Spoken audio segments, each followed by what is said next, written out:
Hey y'all, how's it going? This is Cyber Saloon. So today I kind of wanted to just go over my thoughts over the 2023 summer season so far. And honestly, it's probably one of the better anime seasons in recent memory. There's a lot of great shows that have come out this season.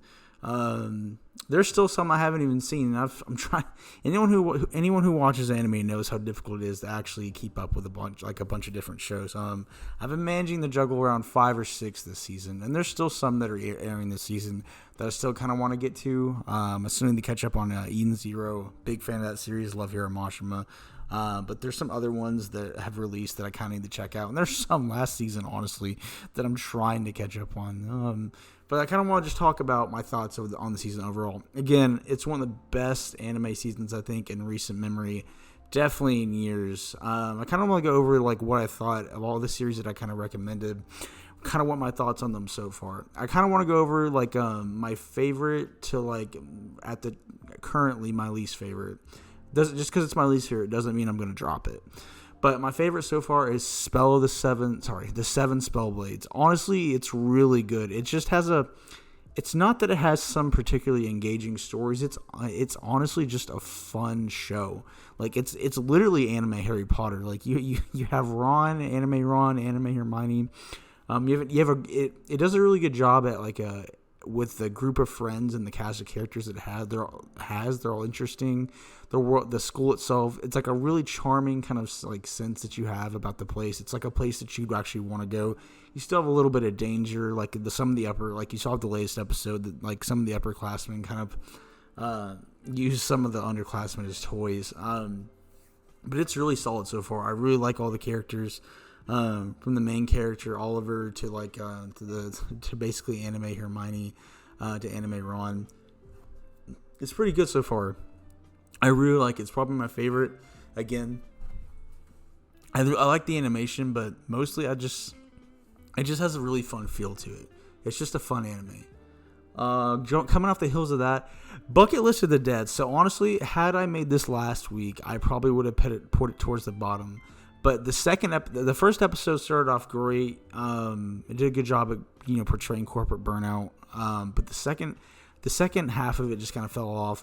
But the second episode of Bucket List of Dead is honest to God solid. It does a good job at setting up just the characters and kind of where it's probably going to go going forward. When he meets the girl, when our main character, he just wants to drink all day. The part where he's just walking down the grocery store, he's just singing beer, beer, beer. This man's just happy he doesn't have to go to work. And then he kind of comes to grips oh yeah, everywhere else is kind of shit and everyone else around him is kind of dying. So it's kind of poignant. It goes from comedic to oh yeah, and I think a lot of people can relate to this. He had all these things he wanted to do in life, but always found a reason in his head to be no, I'm not going to do it. And now he's well, this is it. It's the end of the world, so I might as well make a bucket list of things I want to do, get dreadlocks. You see the part where he steals a motor circle for the first time, and when one of them is confessed to the girl, the girl of my dreams. It's just it's going to be that girl that he meets. But it's just he has all these things he wants to do before he dies. And I honest to God, the second episode really got me. I really enjoy it so far. I love the cinematics of it. I love the color palette. It's great so far. Coming up third on the list, it's Masamune Kun's Revenge. I love the first season of the show, and I'm really liking the second season so far. I hate that little cuck character who's Aki's fiance. God, he's annoying. He's such a manipulative little shit. But it's just but I like the main character. I like Aki. I like a lot of the supporting characters too. They're really fun. It's honest to God a good slice of life. Kind of romance kind of anime. I'm hoping they end up with each other in the end, but we'll see. I like the whole twist of Muriel and her brother. Her brother's basically a mob boss, and she's trying to make a rom-com based off the two of them. And then with the latest episode, it's oh yeah, did things play out how you exactly remember, or was there some other shit going on? So I really like it so far. Coming up fourth on the list is the girl forgot her glasses. This one is not one this is one I expected to drop, but I really enjoyed it. So it definitely has some questionable animation scene, but scenes in the first episode, particularly with movement.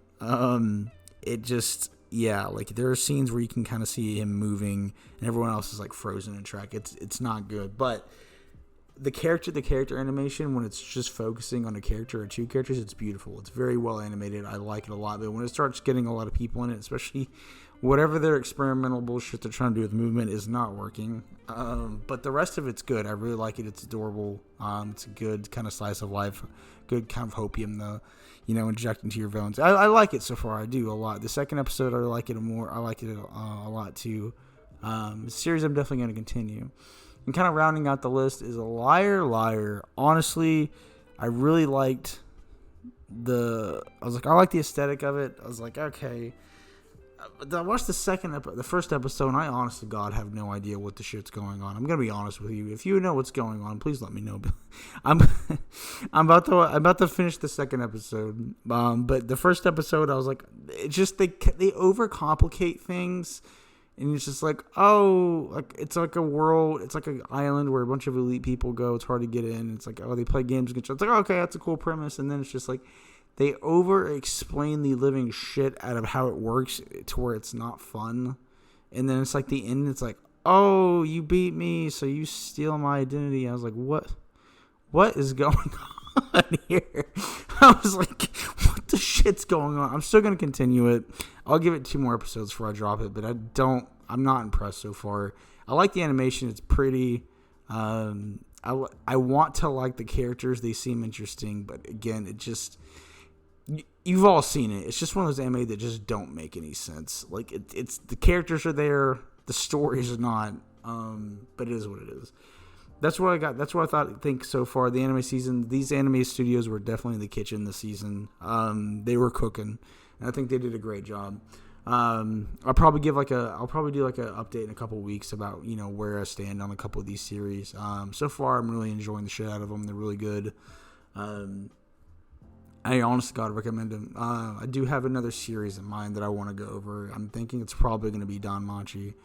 It's Don Machi. It's I have a couple others I might just do a solo video on. But in terms of the anime season, I'll probably do like a mid-season kind of update, kind of like how I enjoy each show and whatnot. These are my thoughts initially. Again, this is a great season. I think there's a lot of good shows out this season, even some that I haven't reviewed here. Let me guys know what you know. Let me know what you guys are watching this season. If you're watching any of the season, if you're watching any of the episodes I am. If you're watching any of the shows that I am, let me know what you think of them below. I mean, you might like Liar. Maybe it's my 43 IQ and I just don't understand what's going on. But you might. No, guys. So let me know what you guys think of in the comments below, and I'll see y'all in the next one. All right, take care, y'all.